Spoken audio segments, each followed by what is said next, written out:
কড়াইটা গরম হয়ে গিয়েছে, তেলও দিয়ে দিয়েছি। এখন দিচ্ছি জিরা ফোড়ন। আসসালামু আলাইকুম, কেমন আছেন সবাই? ভালো আছেন নিশ্চয়? আলহামদুলিল্লাহ, আমি ভালো আছি। জিরাটা আমি একটু নেড়ে চেড়ে নিচ্ছি। আজ আমি রান্না করব মাছ, তবে মাছটা আমি ভেজে না, কাঁচাই রান্না করব, টমেটো পেঁয়াজ দিয়ে। আশা করছি পুরো ভিডিওটাতে সঙ্গে থাকবেন, দেখেন আমি কিভাবে রান্না করি। ভালো লাগলে অবশ্যই আমাকে কমেন্ট করে জানাবেন।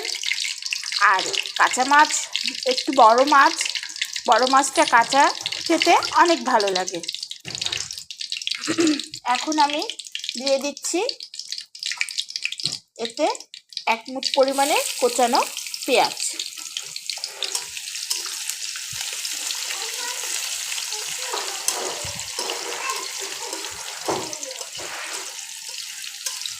এই পেঁয়াজটা আমি একটু ভালোভাবে উল্টে পাল্টে নেড়ে চেড়ে নিচ্ছি।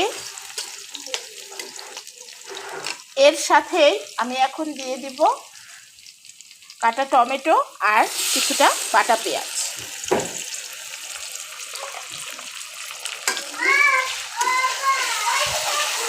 আর তার সাথে দিয়ে দিচ্ছি আমি স্বাদ মতো লবণ। এগুলো সবগুলো উপকরণ খুব সুন্দরভাবে হতে থাক।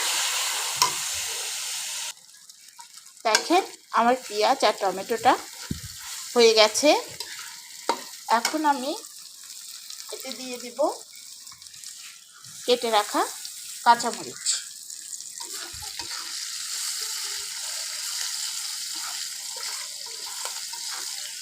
একটু নেড়ে চেড়ে আমি একটু দিয়ে দিলাম সামান্য পানি।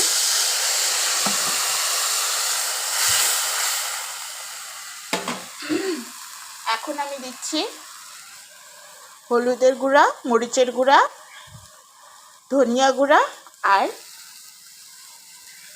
জিরে গুঁড়া।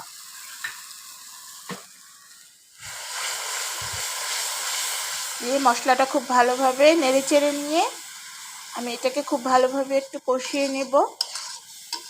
যেহেতু মাছটা আমি কাঁচা রান্না করব, তাই মশলাটা আমাকে খুব ভালোভাবে কষাতেই হবে। কারণ যে কোনো মাছেই মশলা খুব ভালোভাবে কষানো হলে মাছের স্বাদটা অনেক গুণে বেড়ে যায়। দেখেন মশলাটা আমার প্রায় হয়ে এসেছে।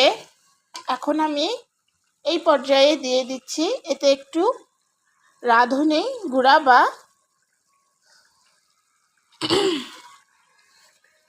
চন্দনী গুঁড়া, যেটাই বলেন না কেন। আমি এখন একটু এটাকে নেড়ে চেড়ে নিচ্ছি। কি চমৎকার একটি কালার এসেছে, দেখেই নিশ্চয়ই বুঝতে পারছেন। তেলটাও খুব সুন্দর মশলার উপরে চলে এসেছে। এই পর্যায়ে আমি এখন কেটে ধুয়ে রাখা মাছগুলো এর মধ্যে দিয়ে দিচ্ছি। মশলার সাথে আমি মাছগুলো খুব ভালোভাবে মাখিয়ে নিচ্ছি। যেহেতু কাঁচা মাছ এখনই খুব সুন্দরভাবে নাড়া যাবে, পরে এটাকে আলতো হাতে নেড়ে দিতে হবে, অথবা কড়াইয়ের 2 প্রান্ত ধরে ঢুলিয়ে ঢুলিয়ে রান্না করতে হবে।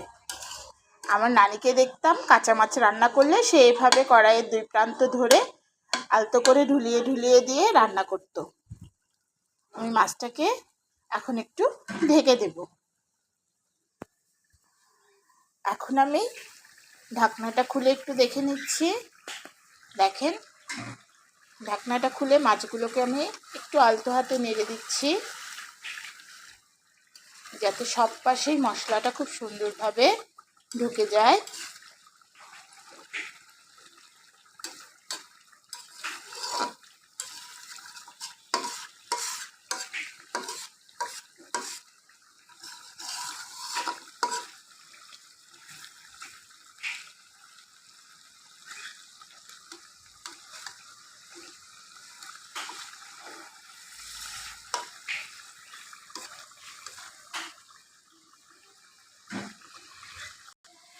দেখেন আমি আর এটাকে নাড়ছি না, এভাবে কড়াইয়ের দুই প্রান্ত ধরে ঢুলিয়ে দিচ্ছি। মাছটা আমার কষানো হয়ে গেছে। আমি এখন দিয়ে দিচ্ছি ঝোলের জন্যে পর্যাপ্ত পরিমাণে পানি।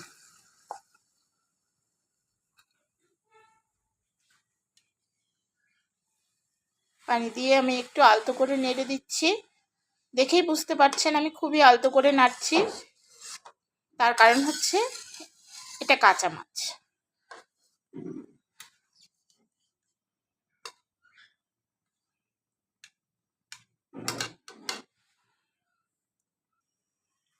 আমি এখন উপর দিয়ে কেটে ধুয়ে রাখা ধনিয়া পাতাগুলো ছড়িয়ে দিলাম।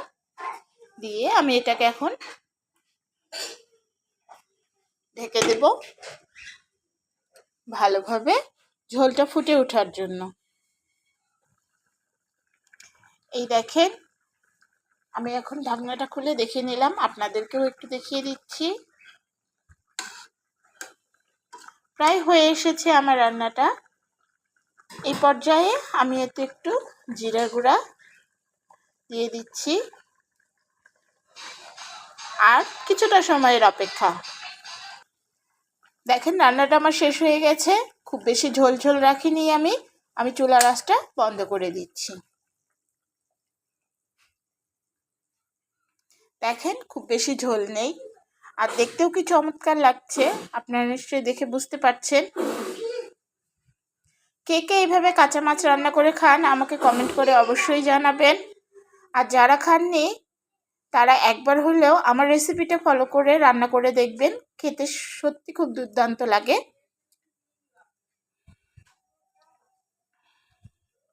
প্লিজ আমার পাশে থাকবেন, আমার চ্যানেলটিকে সাবস্ক্রাইব করে দিবেন, লাইক কমেন্ট শেয়ার করবেন।